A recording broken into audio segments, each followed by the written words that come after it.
D'écoute attentive dont le violon est un médium. Mesdames, Messieurs, le 22 juillet 2000, Claude Sautet s'est éteint dans le silence d'une chambre parisienne rongée par un cancer du foie. Pourtant, ce départ discret ne reflétait en rien les tempêtes intérieures qu'il avait longtemps dissimulées. À 75 ans, l'homme que l'on croyait apaisé portait encore en lui des rancunes profondes. 5 noms, 5 visages qu'il n'aurait jamais pu absoudre. Il y avait des acteurs trop envahissants, des scénaristes qu'il jugeait ingrats et des critiques qu'il n'a jamais digérés. Il y avait surtout Romy Schneider, muse adorée et source d'un chagrin sans fond. Jusqu'au bout, il a gardé pour lui ses blessures silencieuses. Aujourd'hui, nous retraçons l'itinéraire d'un homme pudique, dont le cinéma disait tout ce que lui-même taisait. Derrière les chefs-d'œuvre, une vérité bien plus douloureuse. Claude Sautet n'a jamais vraiment pardonné. Claude Sautet est né le 23 février 1924 à Montrouge, dans la banlieue sud de Paris. Dès son plus jeune âge, il se passionne pour le dessin, la musique et la mise en scène. Pourtant, ce n'est qu'après avoir étudié la philosophie et brièvement envisagé une carrière en droit qu'il entre à l'IDHEC, la grande école française de cinéma. Ses débuts sont discrets, loin de la frénésie des plateaux parisiens. Il réalise son premier long-métrage, Bonjour Sourire, en 1956. Mais ce n'est qu'avec Classe to Risque en 1960, porté par Lino Ventura, qu'il impose un regard unique, réaliste, intime et sans phare. La consécration publique arrive en 1970 avec Les choses de la vie, un drame sentimental porté par Michel Piccoli et Romy Schneider. Ce film marque le début d'une série de succès qui définiront le style Sautet. Une exploration minutieuse des émotions humaines, des drames de la vie quotidienne, des silences plus éloquents que les cris. Il devient rapidement un nom respecté du cinéma français, adoré pour sa finesse psychologique, sa direction d'acteur tout en nuances et son refus de la grandiloquence. Au fil des années, il enchaîne les œuvres marquantes. Max et les Ferrailleurs, César et Rosalie, Vincent, François, Paul et les autres, tous incarnés par une distribution de prestige et baignés dans une mélancolie élégante. Sa collaboration avec Romy Schneider s'impose comme une évidence. Il sait capter chez elle cette fragilité électrique, cette grâce blessée qui traverse l'écran. Ensemble, ils créent une forme de langage émotionnel qui touche au cœur du public français. Malgré sa réussite, Claude Sautet ne cherche jamais la lumière. Il fuit les mondanités, accorde peu d'interviews et refuse les compromis commerciaux. C'est un homme d'exigence, parfois même d'intransigeance, qui attend de ses collaborateurs une sensibilité absolue. Cette posture lui vaut le respect de certains, mais aussi l'incompréhension de plusieurs confrères. Il garde une rancune discrète envers les critiques qui minimisent son travail sous prétexte qu'il est trop bourgeois ou trop sage. Ces remarques le blessent profondément, bien qu'il ne le montre jamais. Dans les années 80, après une période de doute et de vide créatif, marquée par la mort de Romy Schneider en 1982, Sautet revient avec Un cœur en hiver en 1992, puis Nelly et Monsieur Arnaud en 1995.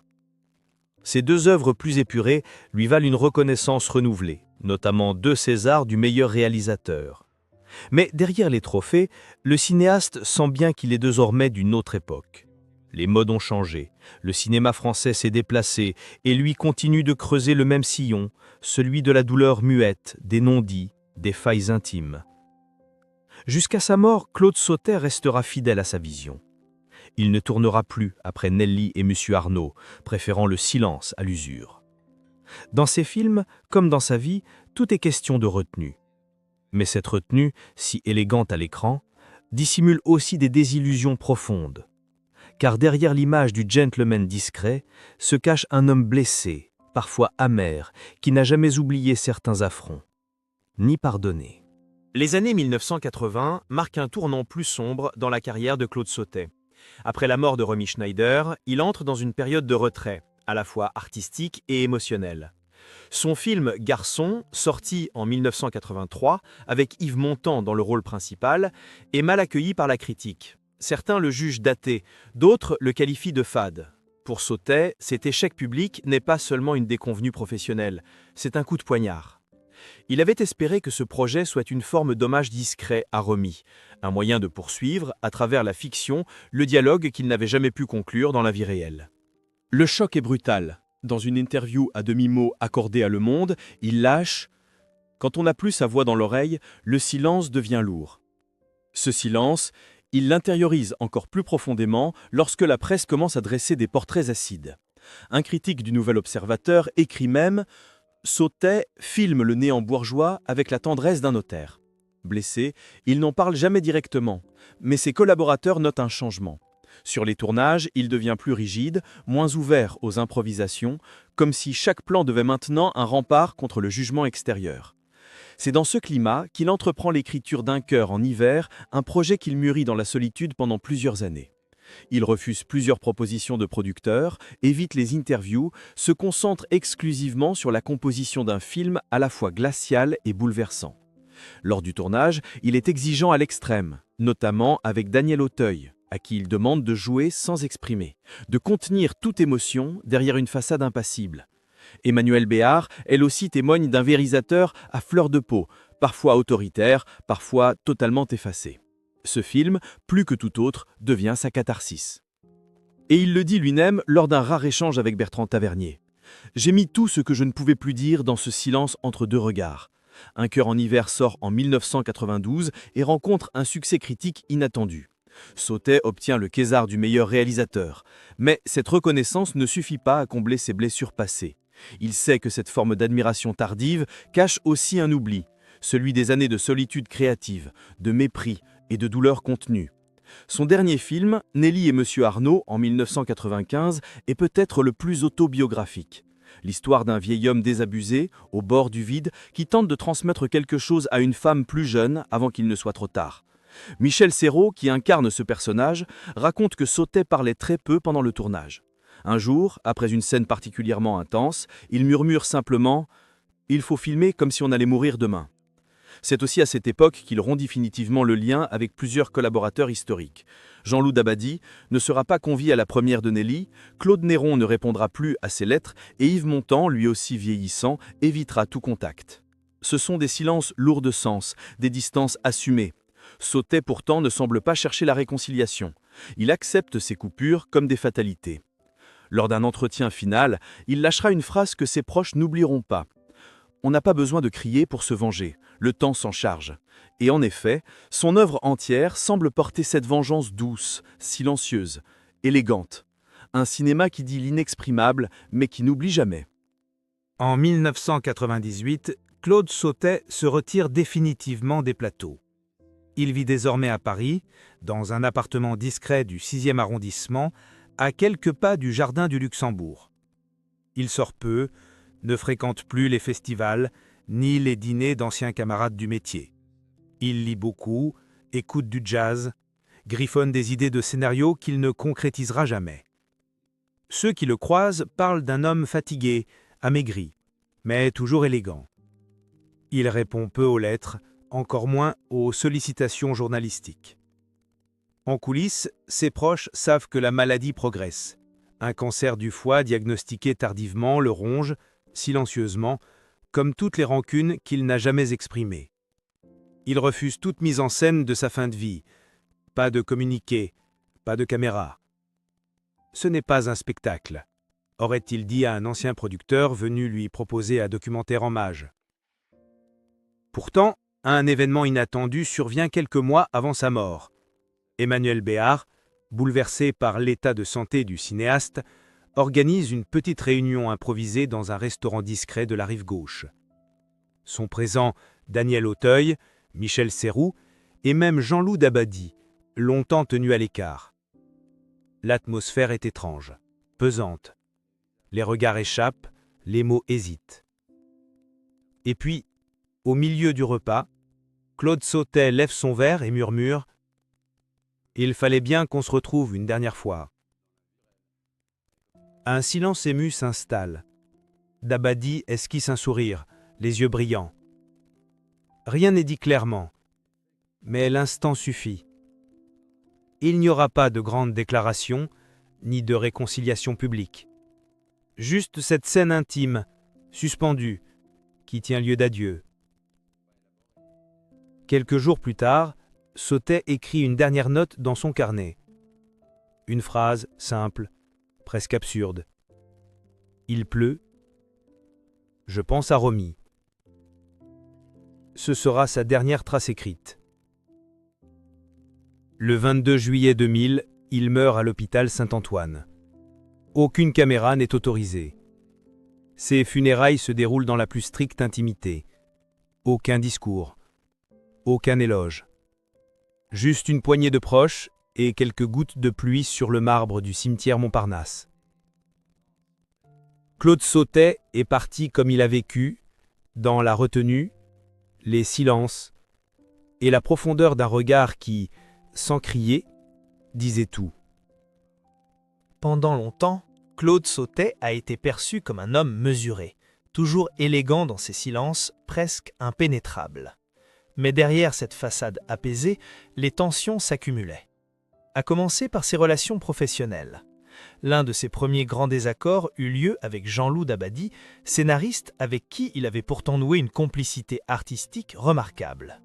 Ensemble, ils avaient coécrit Vincent, François, Paul et les autres, puis Une histoire simple et Un cœur en hiver. Mais à l'approche du tournage d'Un mauvais fils, Sautet décide brutalement de se séparer de Dabadi.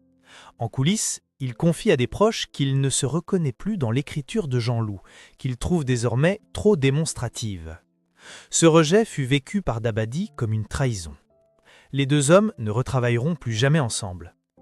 Un autre point de rupture s'esquissa dans sa collaboration avec Claude Néron, écrivain et scénariste à l'origine du roman Vincent, François, Paul et les autres. Si le film fut un succès, la gestion des crédits et de l'adaptation créa un malaise profond.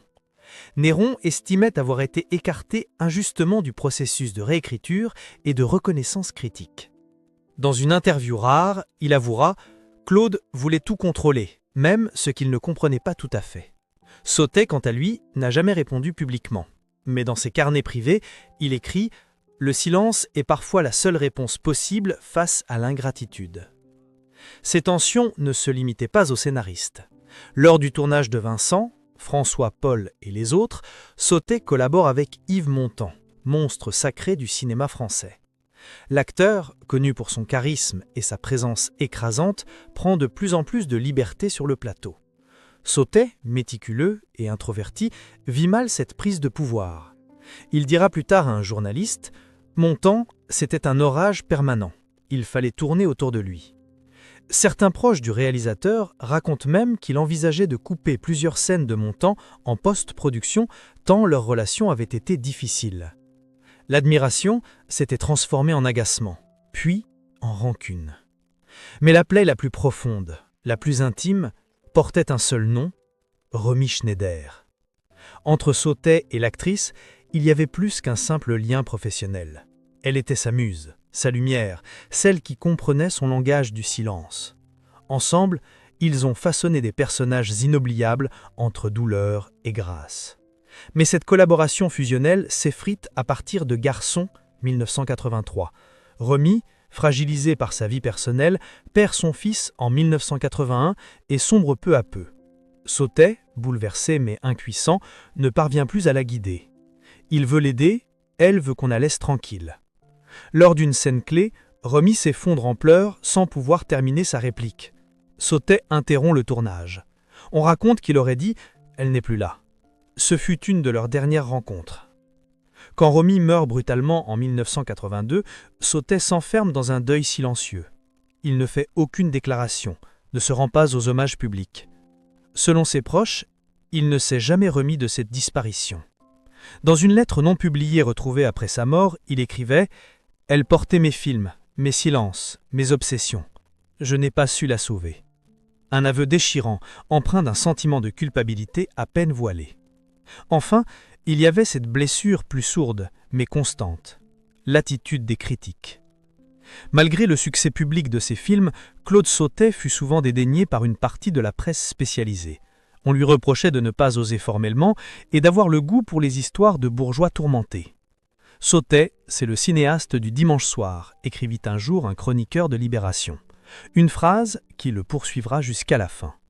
Cette condescendance, il ne l'a jamais digérée. Il disait souvent que les critiques ne voyaient pas ce que ses films taisaient volontairement. Dans un monde qui valorisait le spectaculaire, il persistait à filmer les gestes retenus, les regards fuignants, les drames qui murmurent au lieu de hurler. Tous ces non-dits, toutes ces cassures ont construit un homme à la fois admiré et isolé. Claude Sautet, derrière son regard calme, n'oubliait rien et il n'a jamais vraiment pardonné. Mesdames, messieurs, Claude Sautet nous a légué un cinéma fait de murmures, de regards détournés, d'émotions contenues. Un art de la pudeur profondément humain, qui disait sans expliquer, montrait sans condamner. Pourtant, derrière cette maîtrise formelle, il y avait un homme blessé, incapable d'oublier certaines trahisons, certaines absences. Il n'a jamais répondu à ses détracteurs, ni demandé d'excuses à ceux qui l'avaient déçu, mais il n'a pas non plus offert son pardon. Aujourd'hui, ses films sont étudiés, rediffusés, redécouverts. Et pourtant, combien savent ce qu'il a dû taire? Combien devinent les douleurs muettes derrière les dialogues ciselés? Son silence n'était pas seulement une posture artistique, c'était une protection, un bouclier contre le tumulte, contre l'incompréhension, contre le bruit du monde. Alors, chers téléspectateurs, peut-on vraiment faire la paix avec son passé sans prononcer un mot? Le silence peut-il être une forme de justice? Et le pardon est-il toujours nécessaire pour tourner la page?